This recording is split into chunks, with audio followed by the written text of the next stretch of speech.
hear me now? Great. Great. Oh, sick. All right. Happy Friday, everyone. I just had such a great rant on how it's always great to always great to be muted and start off muted. So, fantastic. I changed my mic. My mic was on the wrong one. I was like, "What's up, Dr. Van Nostrand?" and "What's up, Cedric?" But I appreciate you guys chopping it up. Always, of course. Yeah, it's all good. You know what? This is just it's just how life is. How life is gonna be. So it is okay. Let's lower that background music here. Hope everybody's having a good day. I wanted to be able to share some hangover takes for the Nuggets Sixers game and then transition over to tonight's game against the Nuggets or the Nuggets Celtics game. Because I think that one could realistically be a finals preview. I think it's more likely that that one is a finals preview than the Sixers one, of course. But look, it is what it is. This last Nuggets Sixers game I know was hard for a lot of people. I know it wasn't the greatest moment, and then to have to sit on that for a couple days, not great either. So Denver had to sit on it as well, and I know that they weren't very happy with the way that things went. I know that lots of guys were not necessarily happy with their performances, and it doesn't necessarily surprise me that uh, now we're getting into this one, and a lot of people are irritated. A lot of people are kind of feeling the effects of the road trip already. But look, let's go over Nuggets Sixers real quick. Just chat about some hangover takes from that one, things that we've thought about since then, and then next segment I'll go over Nuggets Celtics. I was not surprised that Denver lost against the Sixers. I don't think anybody really should have been. I think my biggest takeaway after getting some distance from that one is that the Sixers are legit. They are for real. And Embiid is shooting at a crazy, crazy percentage right now that is just unfortunate from the mid range. Like I saw a number that NBA University posted was that he's shooting like 59% or close to 60% from 15 to 19 feet, which is like how are you supposed to guard that from a 7'2" guy? That's just it's impossible. It's not a reasonable thing to try to guard. So I'm not surprised that Denver struggled there. I'm not surprised that in that circumstance they really struggled. When you put on Aaron Gordon, who's like very stout, but he's also 6'8", I thought he did a better job of contesting those shots than Jokic did. And that would have to be a matchup for Denver. Like I think they'd have to put Aaron Gordon on Embiid a lot of the time, unless they decide, hey, we're going to put Jokic on and we're going to hard double pretty much every time. Um, Denver in a playoff series against the Sixers would come up with more creative, better solutions than they had defensively against the Sixers. I thought that for whatever reason they decided to get a little bit too weird, and when they got that weird, it ruined the entire complexion of their defense, and nobody knew how to handle it. Um, and then the other takeaway, just thinking about it more, like Jamal's just got to be better. He's got to show up in moments like that. I thought he played really, really well in the first 2.5 quarters or so of the game, but he tired out as the game went on. And as the Sixers kept generating energy, it just looked like Murray ran out of it. And like, I know that that won't happen in a playoff series. I know that that's not going to happen in April, May, or June if Denver's lucky enough to get that far. But I do know that over the course of this time, it just does not look like Murray has been as good in those moments as one might hope, as what he's proven over the course of the previous time of his career. Like he's got to be the one to take over. Like if Denver puts their second best player with the bench, he's got to be able to shoulder that burden, and he can't be bothered by guys like Patrick Beverly, who is crowing, by the way, on social media over the course of these last few days. Like Patrick Beverly has been talking about how he's been locking up Jamal Murray for years, ever since the bubble. And okay, that's fine. Like it's not exactly true, but I do think that if Jamal is going to be that dude for Denver, he's got to take that personally. And it is funny that Patrick Beverly decided, yeah, hey, we're gonna do that. Like we're gonna crow about Jamal. We're gonna crow about you locking up Jamal for years. And then you're gonna have to come back and play in Denver in like just over a week from now. All right. Let's see how that goes. Let's see what that actually looks like. I'm curious to see what that ends up being. Um but yeah, I think my take still remains from Wednesday's podcast that Denver has to stagger another starter with Jamal, or at least somebody else who's a talented enough scorer that they feel good about the offense that they can generate. Like in a playoff situation like that, I don't think Aaron Gordon's that scorer, by the way. I think it's Mike. I think they have to stagger Jamal and Mike. And had Denver done that, let's say they take out Reggie, or yeah, let's say they take out Reggie. Let's say they put back in Michael Porter. They would basically like Denver would have Mike guarding Tobias Harris in that situation. And if that were the case, if Denver was able to do that, then maybe Tobias Harris doesn't go off the way that he did against a smaller guy like Christian Brown. You've got Peyton Watson guarding Tyrese Maxey, Michael Porter guarding Tobias Harris. I think that actually helps. So, look, I think Denver learned some things in this game. I think they learned some things in this matchup. And I'm looking forward to Philly coming back to Denver. Now, Denver's coming off of that 5-game road trip, and they'll be exhausted when they come back. And as like there's a general axiom in the NBA that when you come off of the a long road trip, the first home game can be very weird, can be very uncomfortable. And I wonder if Denver will be ready for that moment, but I think that they will like I mean they're gonna try. Like if this game was against the New Orleans Pelicans, their first game at home, I'd predict Denver to not cover the spread in that one. I think that Denver covers the spread against the Sixers when they come home. I think that they really deliver, and I think that they care. I think that there's been a lot of talking, both internally and externally, and that should be something that the Nuggets care about. All right, let's take a break. When we come back, we're going to chat about Nuggets Celtics. We're going to chat about this particular matchup tonight and what it means for Denver. And then in the third segment, we'll do kind of NBA Finals talk. Should be a lot of fun. But first, everybody, this podcast, as you know, it's brought to you by our good friends over at Superbook Sports, who are changing the game as they are the most trusted name in sports gambling with a direct line to Las Vegas. And now you can use promo code Mile High, and you will score up to $250 with their first bet bonus. Win or lose, Superbook will match your first bet up to 250 with promo code Mile High. All you got to do is download the Superbook Sports app and enter that promo code, and you'll get $250 courtesy of Superbook Sports. Visit superbook.com for terms and conditions. Gambling problem? Call 1-800-GAMBLER. We'll be right back on Pickaxe and Roll.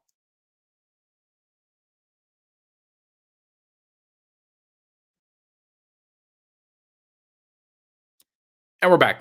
Pickaxe and Roll, Ryan Blackburn here. Thank you so much, everybody, for tuning into the show. Let's get into Nuggets Celtics. Let's get into this matchup, I think, between the two best teams in the league.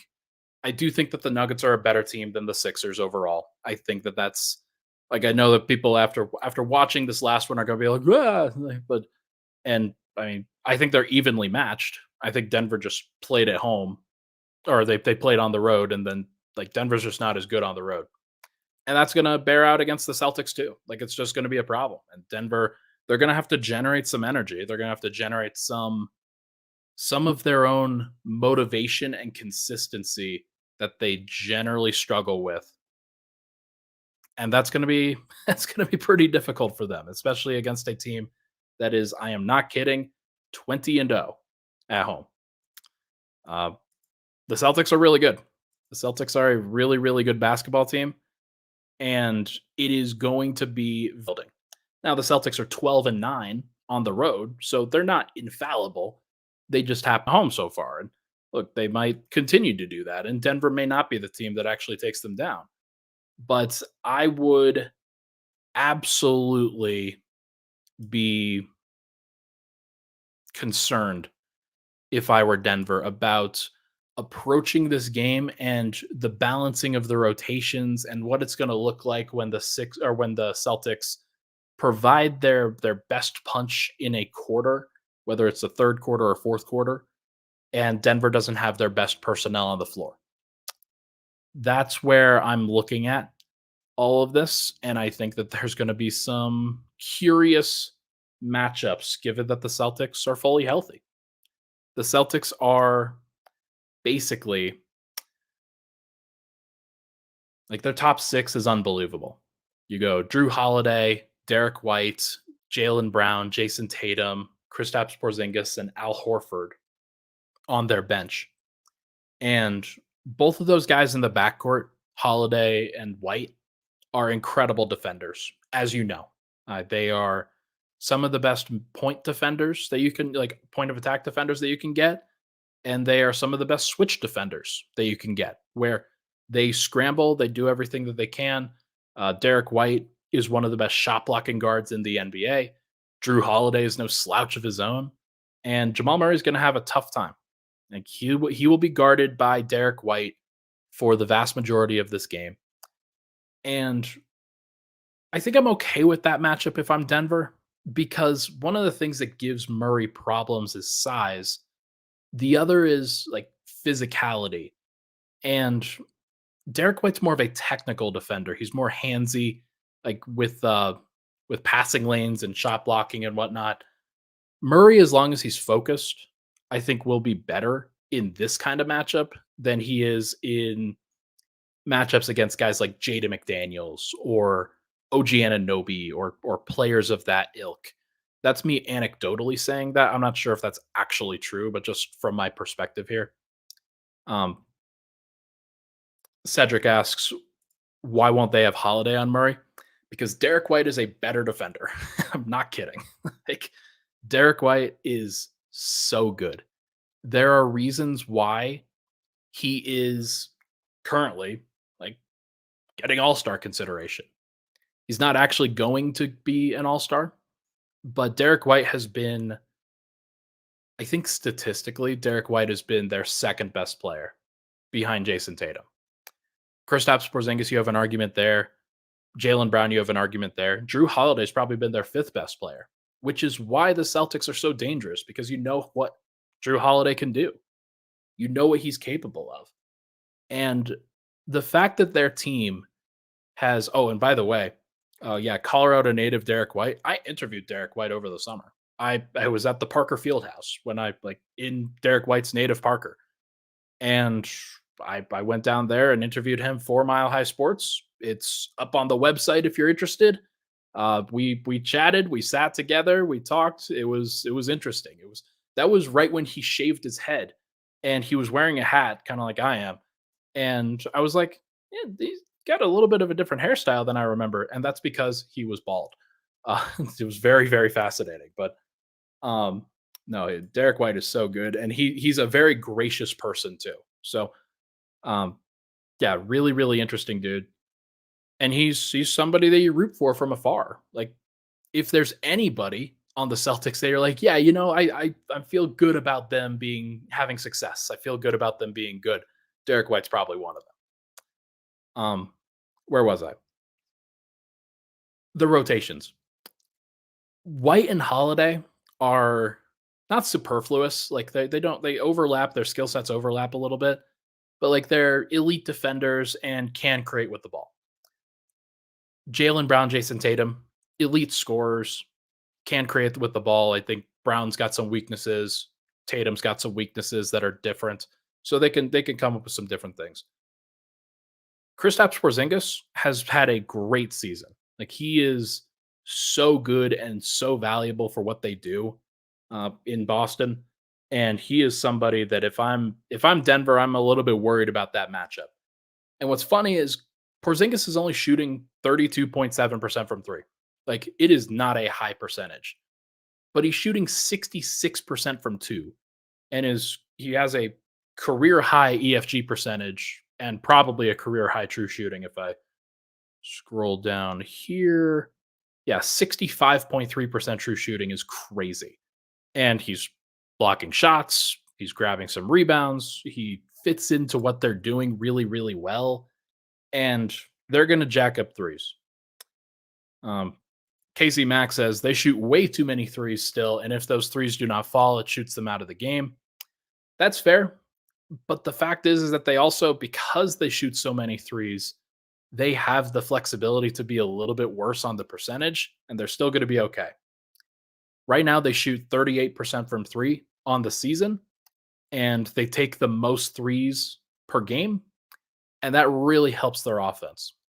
It also helps open up their 2-point percentage. Like the 2-pointers that they do take, which is admittedly the fewest in the NBA, but they have a 56.4% 2-point percentage, which is fourth. And because of that, like they're making all the shots all over the floor and they're just simply taking them in the most valuable places that they possibly can. They are a moneyball team. They are one of those teams that is like that would make Daryl Morey proud. He'd be like, "Yeah, this is exactly what I created this for. This is exactly why I designed this for." Um, it's interesting. I think that Denver is going to approach this one very seriously. I think that Jokic will approach this one very seriously. Denver hasn't won in Boston though, and it wouldn't surprise me if they lose again. Like here's the thing, because the Celtics are 20-0. I'm not going into this game expecting them to win. I think the Nuggets will go into it trying to get a W, but they may find out that it's not their night really quickly, and they may decide, you know what, screw it, we're just gonna save it up for the rest of the road trip. And besides, if Denver wins their next 3 games on the road trip, they'll still be 3-2. Doesn't really matter which one. Um, I am curious as to how they handle it. Dr. Van Nostrand says that AG is a game time decision. I saw that he was probable. I did not know that he was a game time decision. Is that something that's been downgraded of late? Did I miss that come across the timeline while potting? Um, Either way, it's going to be fascinating to see how Denver approaches this. Porzingis will start. He will guard Jokic. Uh, Tatum will guard. Oh, it's on their Twitter. Okay. Yeah, AG game time decision. We'll see what happens. Um, as I said, Derek White will guard Murray. How Denver guards Boston will be interesting because they are going to jack up a lot of threes. It's probably okay to have Jokic on Porzingis initially and just dare him to make some threes. But if he doesn't make them, or if he does make them, then Denver's probably cooked. Like the way that the Celtics open up the rest of the floor, like Jalen Brown will score over KCP. Aaron Gordon, if he plays, Jason Tatum is going to, like at home, he's going to create some crazy shots. He's going to hit some crazy shots. And that's going to be really tough for Denver to deal with. So Denver's got to turn them over. The Celtics, I believe this year have done a pretty good job of avoiding turnovers. Yes, they have. They are 7th in turnover rate on the offensive end, which means that they're not turning it over that much. And that was one of their concerns in previous seasons. So are they still kind of vulnerable to that? If Denver can turn them over, then maybe that changes the complexion of this game. Peyton Watson should be big in this one. He's going to have to be big in this one. Christian Brown, going to have to be big in this one. He's going to have to guard a guy like Jalen Brown, going to have to guard a guy like Drew Holiday, and Denver's going to have their hands full. That's for sure. Once you get past Boston's top 6, they can be a little bit less dangerous, obviously. And I wouldn't be as worried about the guys outside of their top 6, but because they have Horford and Porzingis, they can play both of those guys together. They can use Horford on Jokic and then have Porzingis as the roamer. That's a defense that Denver has struggled with before. And when you have the kind of perimeter defenders that Boston also has, there's a reason why the Celtics are 1st in offense and 4th in defense at home. Like that is a pretty impressive tally for both of those. So I'd be worried if I'm Denver. Like this is not one that I'm going into expecting the Nuggets to win. Like, the Celtics are undefeated at home for a reason. And while you never want to approach it that way, I'm trying to set the stage that if Denver does end up winning, it's going to be that much more impressive. Taking down an undefeated team, taking down a matchup that should be really, really tough, especially in a regular season context. And like Denver's gonna have to shoot really well. They're gonna have to play really well. They're gonna have to create some turnovers. They're gonna have to do some things that they did not do against the Sixers. And it means guys like Murray are gonna have to step up. Guys like Porter are gonna have to step up. Murray and Porter specifically have not played well in Boston that often, if at all. Porter specifically has been really bad in Boston before. And it would be nice for him to get a big game here where he shoots and makes 4 or 5 threes. He defends, whether it's Tatum or Brown or whoever he's matched up with. He defends one of those guys really, really well. And if he can come up with some stops and then create some shots for himself and for others on the other end, that would be the best version of Michael Porter that you can get. I think Jokic will play great because he always does. Not sure about Murray. We'll see what he deals with, whether it's Drew Holiday or Derek White, whether he can get around those guys or not. And then we're just gonna have to see whether Denver's bench shows up. This is probably a Zeke Naji game. If it's not a Zeke Naji game, then I'd be shocked. Like DeAndre Jordan does not match up well against the Boston Celtics. Denver needs Zeke Naji's switchability, in my opinion. And if they don't play him, then to me, that is a pretty big signal that they're just punting on the bench minutes. They got to come up with something. Got to come up with like Zeke should be the matchup, and if he's not, then I'd be surprised. So we will see. We will see with Zeke Naji, of course. We'll see with the Nuggets, of course. But for now, let's take a break. When we come back, we are going to chat about the NBA Finals and some of these different matchups that are manifesting. But first, good morning, Broncos. Hey, everyone. This is Cody Rourke, Denver Broncos beat reporter from Mile High Sports. I want to tell you, make sure every single weekday at 9 o'clock a.m., Monday through Friday, on Mile High Sports YouTube page, you catch Good Morning Broncos, your daily bite-sized Broncos conversation that you can have with a cup of coffee as we prepare you for all things that are going on with the Denver Broncos in season, out of season, all the storylines, all the drama. Subscribe on the Mile High Sports YouTube page.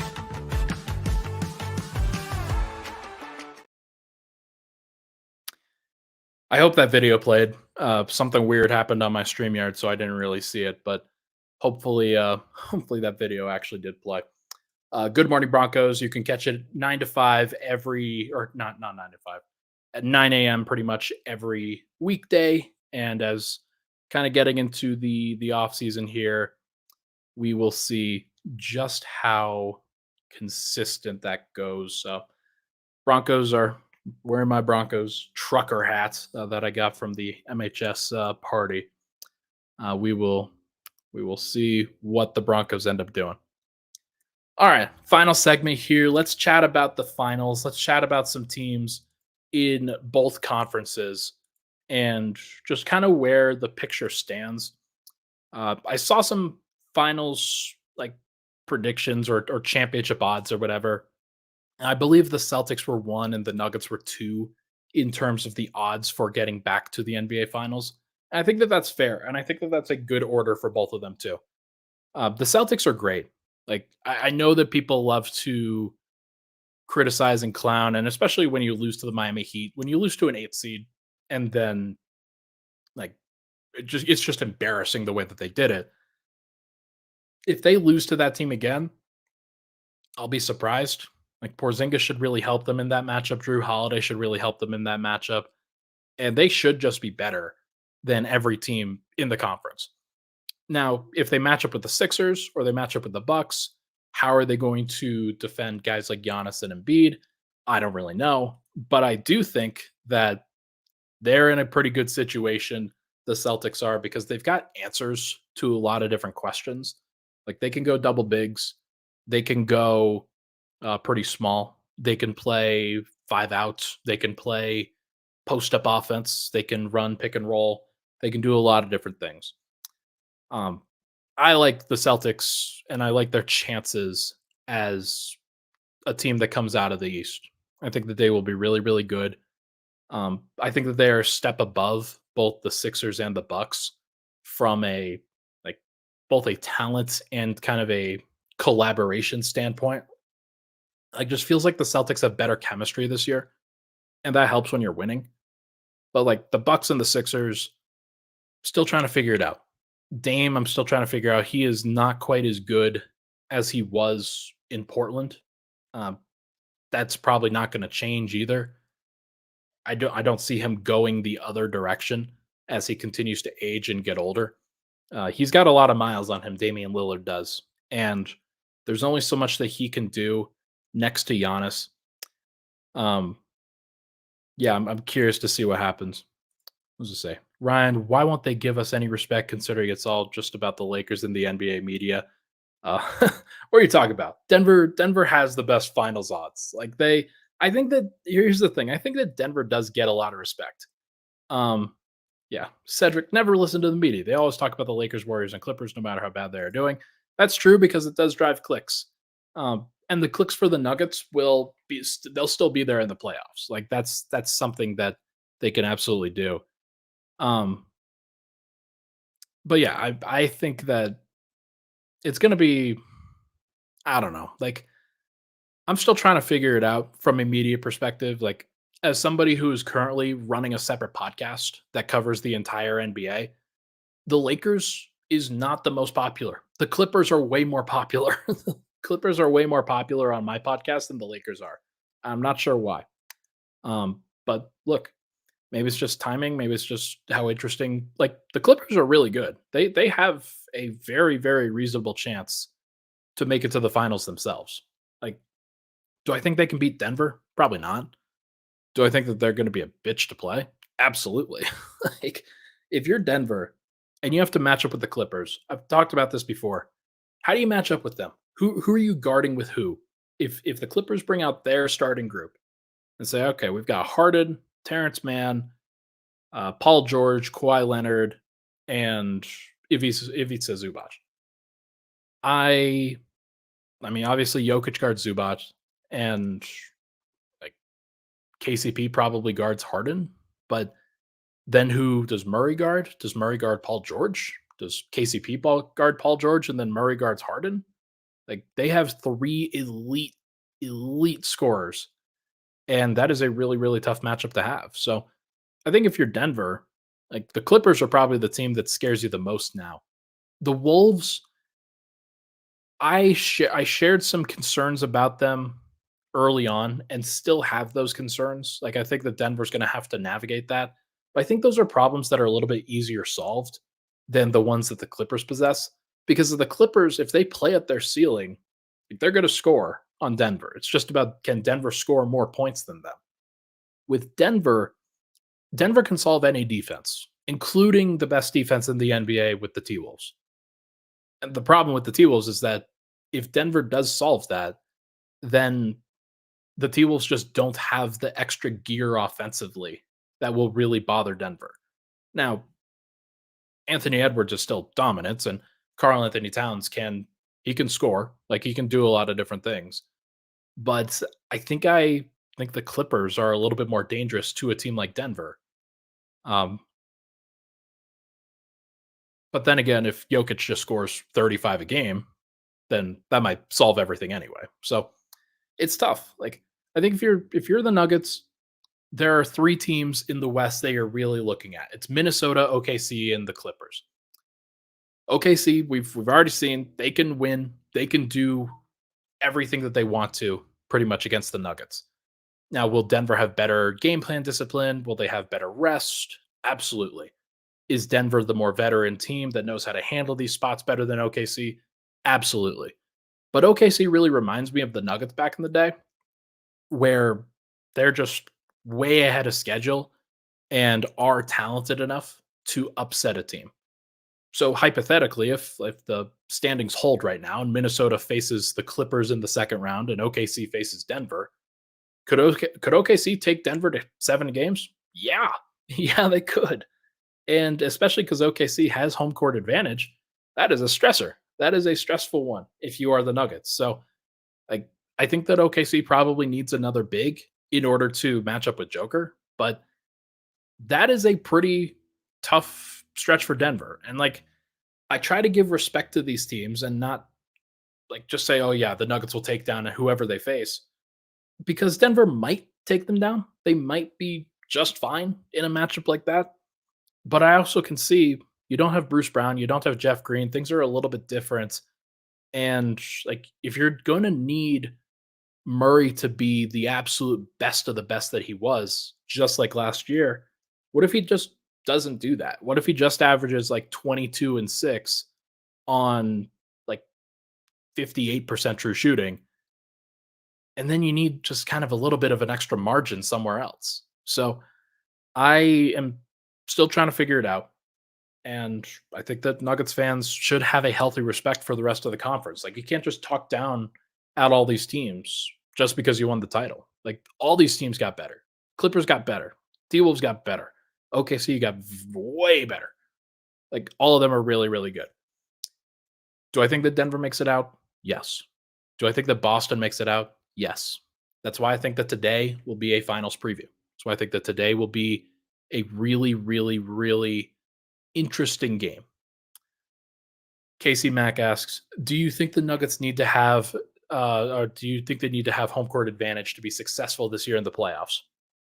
I think it was less necessary this year than it was last year. Last year, Denver needed good circumstances in order to get through things as quickly and easy as possible.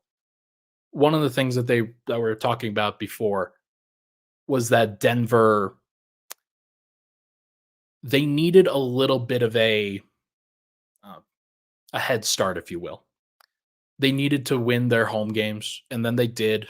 And then no team could really put them behind the eight ball. And Denver was always rested. And it's so important to be rested in that situation. Like, I think Denver, if they're the 3 seed, hypothetically, this year, then they play the 6 seed Dallas Mavericks. Like, as long as they beat the Mavericks in 5 games, like, they're probably fine being the 3 seed. I don't fear going on the road to OKC. I don't fear going on the road to Minnesota if I'm Denver. And then you'd have home court advantage against the Clippers in this particular situation. So now, does home court advantage hurt? Absolutely not. Absolutely not. It would be just fine. And OKC is 28 and 13 right now. Denver's 28 and 14 with one more game to play against OKC. So it would be nice if Denver had home court advantage. It would be nice if they could have as many advantages against opponents as possible. But if they do go to the finals, they probably won't have home court advantage against Boston. That's for sure. So Denver's going to have to go on the road pretty much regardless. And winning as many home games as possible, winning as many games as possible to get yourself as much of an advantage is never going to be a problem. But I do think that it would be fascinating to see. Truth Teller asks, Ryan, who can the Nuggets get on a buyout market? What do you think about Danny Green, experienced three-point shooting, guards bigger players well, CP, a hesitant three-point shooter? I mean, Danny Green a couple of years ago would be great. Danny Green at this stage of his career now, I do not think has the juice in order to really help Denver. I think that Justin Holiday is just as good as what you're getting from Danny Green, like just as good. And so Denver hasn't played the Justin Holiday card in a long time. It's probably been like 8-10 games or so since he's been in the rotation. So I think that there's a reason for that. I think Denver's working to try to get their young guys better right now. But Justin Holiday really is their buyout edition. Like he's their guy who they will play a little bit more consistently in the second half of the season. I think that as like they'll try to play Julian Strawther a little bit when he gets back healthy. But mostly, I think they're going to go to Justin Holiday. I think that that's probably going to be a more likely matchup for them. Like the numbers bear it out. It makes more sense to play him, and it wouldn't surprise me if they decide to go with him as a 9th man, and then kind of turning him into an 8th man if, let's say, Christian Brown doesn't do well or Peyton Watson doesn't do well. That wouldn't surprise me in any way. But should be fun. Should be interesting. Yeah, it's going to be fascinating to see, folks. I'm looking forward to this game. I'm looking forward to seeing what Denver does. I don't think that they're going to win, but I want to see them compete. I want to see them really put their best foot forward here. And how cool would it be if they were the first team to defeat the Celtics at home? How like it would be pretty symbolic, I think. And it would be a nice way to get the taste of the Philly game out of their mouth. So and out of fans' mouths too, because it was not a fun one. So we're gonna see what happens, but I think that is going to do it for this episode of Pickaxe and Roll. Really appreciate everybody stopping in. Really appreciate everybody stopping by to chat. Cedric, Casey Mack, Dr. Van Nostrand, Truth Teller, lots of different folks, lots of different, and then Ben Mack. Really appreciate everybody for stopping by. I should be podcasting again tomorrow, probably tomorrow morning at around the same time. And I am very excited for that. Should be podcasting with Swipa at some point too. Thank you so much, everybody, for tuning into the show. Really appreciate all the love and support on the podcast. Hit that like button on the way out. We'll talk to you guys very soon.